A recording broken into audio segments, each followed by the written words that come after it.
Hello everybody and welcome back to my channel. Yes, it is time for another free 8x10 photo from Walgreens.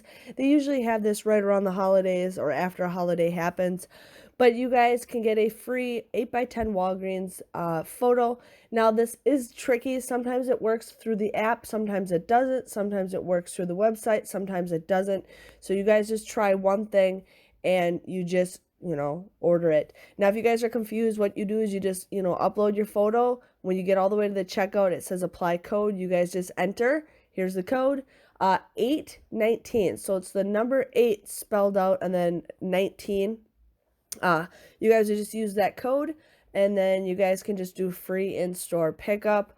So definitely go ahead and do that. This deal does end tomorrow, so Tuesday, November 5th. So definitely go ahead and get your free photo. I am like all 8x10 photoed out, but it's still nice to get free photos just in case you need to, change them up a bit. So definitely wanted to share with you guys on that. Hope you guys have a great day and I will see you guys all later. Bye-bye.